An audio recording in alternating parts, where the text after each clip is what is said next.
Dudes, I've subverted security and infiltrated a top secret area to interview the most mysterious dude in all of music. The dude behind the curtain, the builder and maintainer of the most holy ship in all of rock and roll, the Dave Matthews Band drum tech and stage manager himself, Henry Luniewski. First question, can I touch the drum? Feel free. You've been running the show here for 27 years. That tells me everything I need to know about how Dave and the band and the crew feel about you. But your relationship to Carter Beauford strikes me as particularly special. In fact, I asked him about you and he said, Henry is my right arm. What were your first impressions of meeting Carter in the early 90s? Early 90s. Carter blew me away with his drumming. I would just go to different gigs with them because I was living with their manager before he was their manager. Would that be Corin? That would be Corin. So I jumped in the van with the band, started driving the van and setting up all the stage gear while Fenton was their tour manager and running the lights, and Bagby was running the sound. As they are to this day. As they are to this day. We all took turns driving. I remember whenever things got really hairy in the van, you know, we were towing a trailer, and if, say, we were going down a mountainside in Colorado in the snow, everyone knew Carter takes over because this is the man that has the reflexes that's gonna get us safely down this mountain. And so he's always just been remarkable that way. I don't know, he still blows my mind to this day, drumming-wise. Well, you would know. He has such natural talent, it just, I can't wrap my brain around it. But together, we have an unspoken communication where I can tell things are going sideways. You just get it done. I can tell that gratitude goes both ways, man. It does feel that way. I have a tangential early days question. Okay. And I'm bringing visual support to you here. Oh boy. So I've spent 80-something shows out in the nosebleeds watching this kit every night, and I always thought this thing was the size of a spaceship. Right. Because there's so much up here. But looking at it up close, I see how compact it is, how efficiently set up it is. When you think back on 27 years in a kit that used to look like that. Oh yeah, look at that thing. What have you learned, man? You have clearly honed your efficiency. Yeah, so necessity is the mother of invention, right? And that's how things have morphed with Carter. Keeping that kit together while he bangs on it, that's a constant struggle. And thus, I first got a pearl rack for him just to try to stabilize things, you know? And then I used to have the double china over here. Do you remember that? I do, the yeah. stacker? Yeah. And that was simply necessity. Because we played small places, there needed to be some kind of guard to Boyd. If you're going wham, wham, wham, wham, Dude. and it's just on the back of a single china, that's gonna crush you. And you're trying to play violin, it doesn't really work, you know? So that was simply just a guard No way, to man. try to create these sound circles for Jeff to be able to do his job and for everyone to be able to play music together, essentially. Dude, so he'd wail on the high china boy and the lower one was a baffle. It was a baffle, exactly right. Dude, Had to be done. I see that cymbals were upside down. Yeah, so again, we couldn't buy gear if we had no money. So those were just broken upside down pearl cymbal stands. That's the only way that the crashes could mount, so they did that.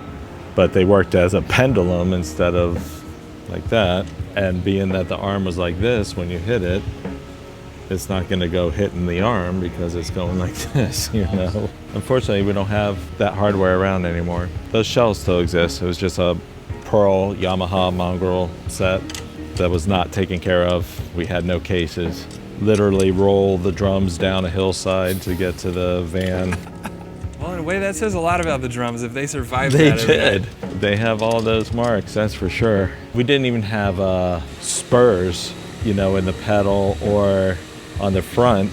We ran a rope from the drum around the throne back to the drum again to keep the kick drum from traveling. I started putting sandbags in the drum to weight it down, but that eventually caused a morphing of the shell, which was not good. Just having all that heavy sand in it? Yeah, yeah. Dude. That's, even though it sounded cool, like, you know, it made a real stable, punchy kind of situation, but and then trying to lift those things out and stuff is pretty funny. But then eventually, yeah, I saw it was starting to warp the shell, so that was no bueno. Dude, it was like the red van, man, just getting y'all where you had to go. Dude, I got my own scars from that damn van. Before we leave the nostalgia train, I have one more that I want you to look at. My question to you is, who is this kid on the right playing Sega Genesis while Dave and Ian watch? What game is it? And did he beat it before going out onto Red Rocks and dropping my favorite live drum sounds of the 90s on the state of Colorado? Yeah, that's Ian and Bagby. You could tell by the small rodent on his head. And they're obviously on a very early computer here, you know, talking sound. I think I'm playing, what's that guy's name? Sonic the Hedgehog. Sonic. I had a feeling. How'd you know I was playing Because Sonic? I knew you were a good guy. I believe this is in Europe. This is probably the top lounge of a European bus.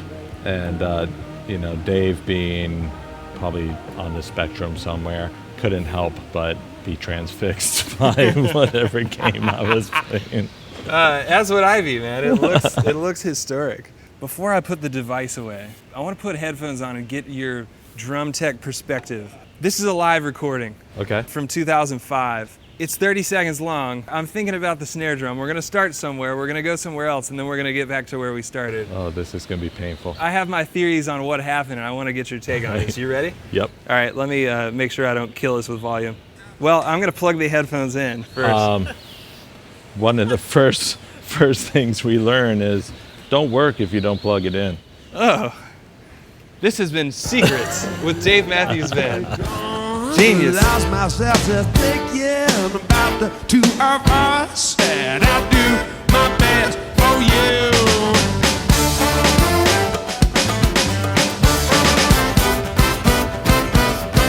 Oh yeah, shake your tambourine. So, a failed throw off, and I either corrected it or switch it out, but that would have been a pretty smooth switch out.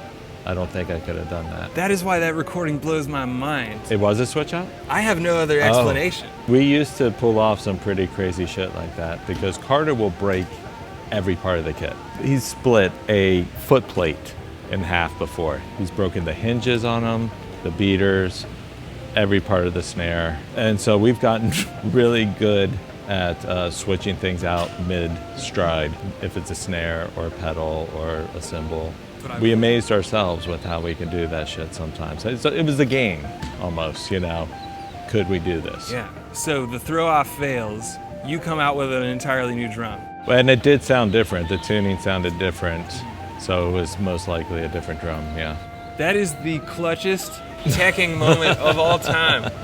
I saved the best for last. This is probably one of my favorite clips of video ever. I don't want to see if this jogs your memory. There we go.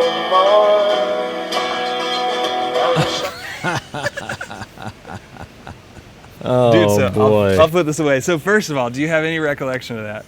No, not really. Oh, that's painful. Do you have any favorite memories of shit just hitting the fan on the stage?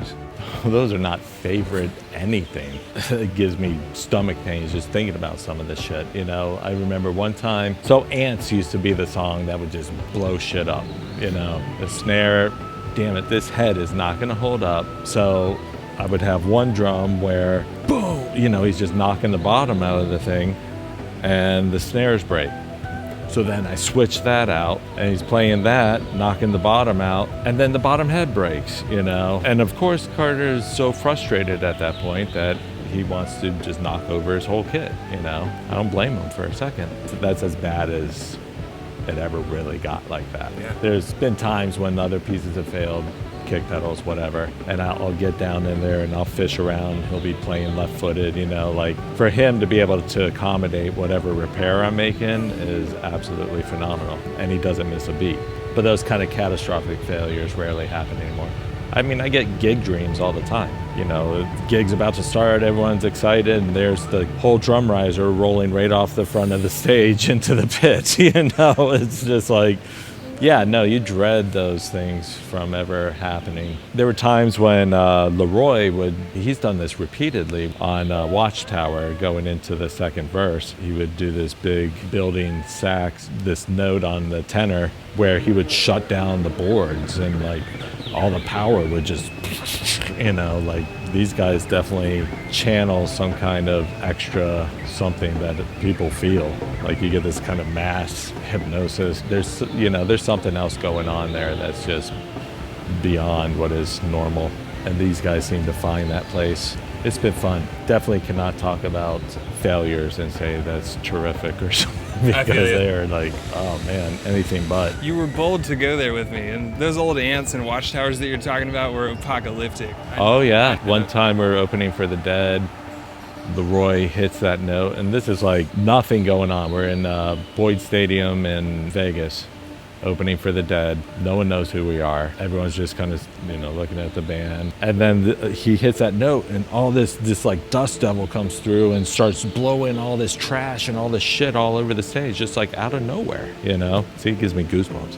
Everyone is like connected in that moment when these guys hit that like thing that is like beyond nature, There's a handful of those moments. Giant stadium, Dave calling down the rain right before they go into two-step. Two-step in the rain. And it's like sideways, power goes, backup Jenny comes on, Carter's doing his outro drum solo thing, to end two-step, and lightning's going off in conjunction, and then they stop, and it's done. No rain, no nothing. And then the crowd is just like, the whole time they're like funneling out of the place, just like, Jesus, did that really just happen, That particular two-step, the two-step in the rain as they call it, is so famous among the fans. I didn't know any of that they called it that. It's way super moving to me to sit here and hear you talk about it, that it moves you guys as much as it moves us. Oh, you know yeah. what I'm saying? Yeah, it's absolutely reciprocal. I mean, last night's show was great, Classic. They were feeding off of each other, and you can see they're having a blast. They're still just having a blast. We're just turning the page. And that's the thing about the album, too. Like, every time there's an album made, it's just a snapshot. I was psyched for you to hear last night's show because you'd been listening to the album and you could hear how they're playing it live and what these sounds are compared to those sounds. And I think by far we have a much better thing going on with this. I wish I could take that and put it on the album. They're all just snapshots. And so yeah, this new chapter that we're on, everyone's really, really stoked about, knowing that we're still climbing. It's palpable, man. Sitting here listening to you talk about sandbags on cymbal stands and tying a rope from the throne to the kick back to the throne just to keep it in place, and all these stage snafus you're talking about. I would have just thought by now it's all under your belt, right? Or are you still taking on new habits and beliefs and innovating on? Oh yeah, no, I don't. I'm super attentive of what's going on, so I have a camera on the front of his kit and I can watch him from the side of the stage. There was a time when we built a trigger system where it was just a block of wood and he could hit that and it would trigger a light over by me. He knew he had our attention, blah, blah, blah. But now we have this, just by a look on his face, I can tell if something is not right, and then I can listen and be like, oh yeah, you're not hearing that china, obviously that's broken, Or his whole vocal apparatus, again, just out of necessity. That used to be sandbags on stands, and it would travel all the way around and smack into the china, and you couldn't have that, and so it's all just, he has to have the ease of being able to get it and get it out of the way. He just hits it and it's right behind him, doesn't move, And then I was talking to you about not tuning this, and then he plays it last night, and I'm like, really? Because it's a lot of shit. So like trying to get to everything every day while stage managing, doing all this other shit, it's a lot. I did just put tape on the underside of the hi-hat recently. 4 strips, which really changes the sound. So it takes a lot of that really high sibilant stuff off of it, gives it a much better digestible attack, Dude, those were sounding so crispy. Yeah, they sound crispy, but they don't have all that super high shit on it. Yeah, very defined. That's yeah, Carter's it's defining it, and that's the theory just behind every part of the kit is going big and working small, so you can define exactly what you want the kick drum to do. And for live, it's very different from studio. You want it wide open in the studio. Here, you have to have it really dampened down, you know, thus the rims mount and every part of it, just trying to keep it open and then focus the sound that you're looking for. I love how deliberate that is. Carter, of course, is the most articulate player to ever He's the master of the hi-hat. strike for a sure. hi-hat. Yeah. To see how that side of it plays in. Light bulbs are going off in my head right now, man. You know, and that's just me collaborating with Jeff Bagby, our sound man, and we're hearing things and we want to define it a little more. And so that's just trying to, you know, produce what he's doing up here the best we can to everyone else. Dude. So the answer is then, you still are innovating Oh, constantly. absolutely. That is the answer. Yeah, constantly innovating. There's always room for improvement. There's so many techs that I was talking about my friend Jerry Johnson. Way better tech than I am, you know, and I've learned so much from him. I know that I still have plenty to learn, plenty to do. Even though you would think it was a very finite kind of thing, it's really not. It's very amorphous. Carter, you know, he likes to be surprised too when you throw in new things or do different things, or he'll show up with something, you know. We're always trying to figure out a better way to do things, you know. It shows. No matter how many of these I go to, I hear something new every time I show up. And that's why I'm hooked, man. It's cool to commune really directly with like how much a part of that you are specifically. Well, it keeps it really fresh for them. Well, for all of us, you know. That's why you're never going to see the same set list. These aren't the types of musicians that want to just punch a card. They make it exciting for us, and we try to do the same for them. It shows, man. Good. Will you send us off with a ceremonial striking of the cowbell? Ceremonial striking of the cowbell. You don't have to put any kind of sauce on it or anything. No, there's no sauce. This is without sauce. Holy dude almighty, I'm emotional. If you're feeling it too and want a token to remember this by, good news. While the band was looking the other way, I heisted some stuff to send to you. So whoever wants a Carter stick right off the kit or a glove used by the legend himself at these gigs, every comment on this video is eligible. So start your engines. I am so damn grateful for you dudes. Okay, bye.